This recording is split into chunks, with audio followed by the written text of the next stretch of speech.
Well,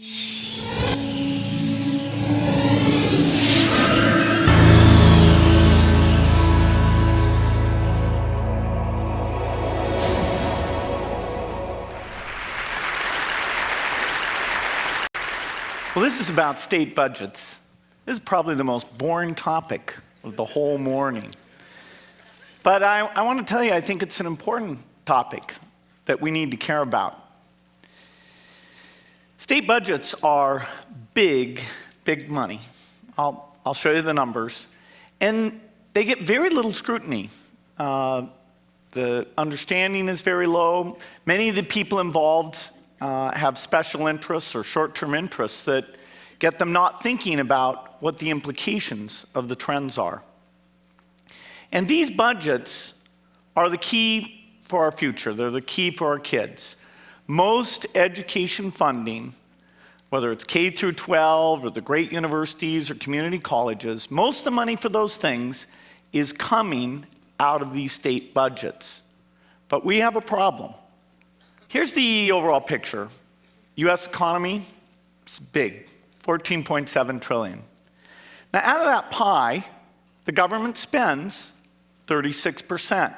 So this is combining the federal level, which is the largest, the state level, and the local level. And it's really in this combined way that you get an overall sense of what's going on, because there's a lot of complex things like Medicaid and research money that flow across those boundaries. But we're spending 36%. Well, what are we taking in? Simple business question. The answer is 26%. Now this leaves 10% deficit. Sort of a mind-blowing number. And some of that, in fact, is due to the fact we've had an economic recession. Receipts go down, some spending programs go up, but most of it is not because of that. Most of it is because of ways that the liabilities are building up and the trends, and that creates a huge challenge. In fact, this is the forecast picture. There's various things in here I could say, we might raise more revenue, or medical innovation will make the spending even higher. It is an increasingly difficult picture, even assuming the economy does quite well, probably better than it will do. This is what you see at this overall level. Now, how did we get here? I mean, how could you have a problem like this? I mean, after all, at least on paper, there's this notion that these state budgets are balanced. Only one state says they don't have to balance the budget. But what this means actually is that there's a pretense. There's no real true balancing going on. And in a sense, the games they play to hide that actually obscure the topic so much that people don't see things that are actually pretty straightforward challenges.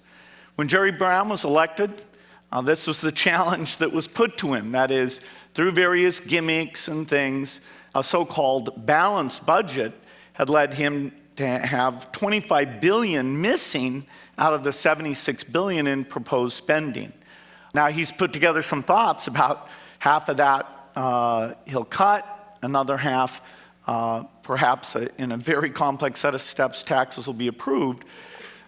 But even so, as you go out into those future years, various pension costs, health costs go up enough, and the revenue does not go up enough, so you get a big squeeze.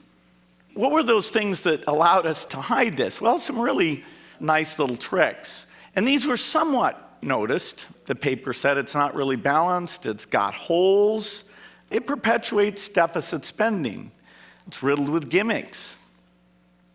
And really, when you get down to it, the guys at Enron never would have done this. I mean, this is so blatant, so extreme. Is anyone paying attention to some of the things these guys do? They borrow money. They're not supposed to, but they figure out a way. They make you pay more in withholding just to help their cash flow out. They sell off the assets. They defer the payments. They sell off the revenues from tobacco. And California is not unique. In fact, there's about 5 states that are worse, and only really 4 states that don't face this big challenge. So it's systemic across the entire country. It really comes from the fact that certain long-term obligations, healthcare where innovation makes it more expensive, early retirement and pension where the age structure gets worse for you, and just generosity that these misaccounting things allowed to develop over time, that you've got a problem. This is the retiree healthcare benefits, $3 million set aside, $62 billion liability, much worse than the car companies. And everybody looked at that and knew that that was headed towards a huge problem. The forecast for the medical piece alone is to go from 26% of the budget to 42%. Well, what's going to give? Well, in order to accommodate that, you would have to cut education spending in half. It really is this young versus the old to some degree. If you don't change that revenue picture, if you don't solve what you're doing in healthcare, you're going to be de-investing in the young. The great University of California university system, the great things that have gone on won't happen. So far it's meant layoffs, increased class sizes. Within the education community, there's this discussion of, should it just be the young teachers who get laid off or the less good teachers who get laid off? And there's a discussion, if you're going to increase class sizes, where do you do that? How much effect does that have? And unfortunately, as you get into that, people get confused and think, well, maybe you think that's okay. In fact, no, education spending should not be cut. There's ways, if it's temporary, to minimize the impact, but it's a problem. It's also really a problem for where we need to go. Technology has a role to play. Well, we need money to experiment with that, to get those tools in there. There's the idea of paying teachers for effectiveness, measuring them, giving them feedback, taking videos in the classroom.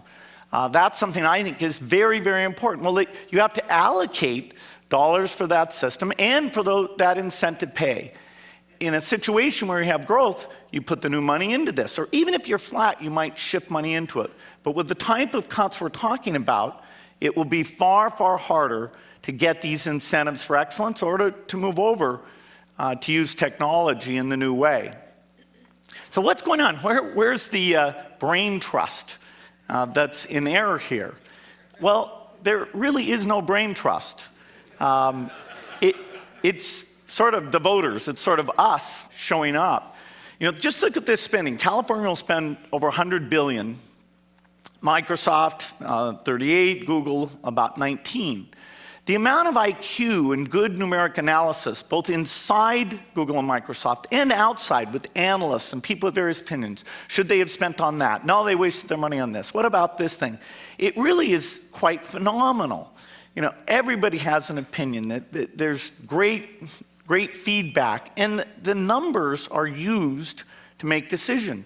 If you go over to the education spending, the healthcare spending, particularly these long-term trends, you don't have that type of involvement on a number that's more important in terms of equity, in terms of learning. So what do we need to do? We need better tools. We can get some things out on the internet. I'm going to use my website to put up some things that'll give the basic picture. We need lots more. There's a few good books, one about school spending and where the money comes from, how that's changed over time and the challenge. We need better accounting. We need to take the fact that the current employees, the future liabilities they create, that should come out of the current budget. We need to understand why they've done the pension accounting the way they have. It should be more like private accounting. It's the gold standard. And finally, we need to really reward politicians. Whenever they say there's these long-term problems, we can't say, oh, you're the messenger with bad news? We just shot you. In fact, there are some, like these, Erskine Bowles, Alan Simpson, and others, who've gone through and given proposals for this overall federal health spending state-level problem. But in fact, their work sort of pushed off. In fact, the week afterwards, some tax cuts were done that made the situation even worse than their assumptions. So we need these pieces. Now, I think this is a solvable problem. You know, it's a great country with lots of people, but we have to draw those people in because this is about education. And just look at what the tuitions happened with the University of California and project that out for another 3, 4, 5 years. It's unaffordable. And that's the kind of thing, the investment in the young, that makes us great, allows us to contribute, it allows us to do the art, the biotechnology, the software, and all those magic things. And so the bottom line is we need to care about state budgets because they're critical for our kids and our future. Thank you.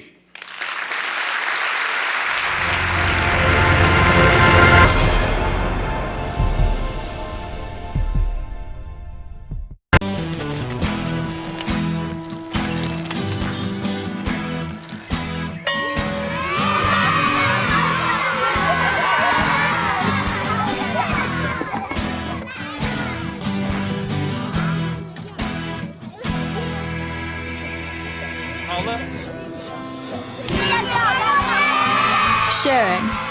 That's video on the Human Network. Siska, welcome to the Human Network.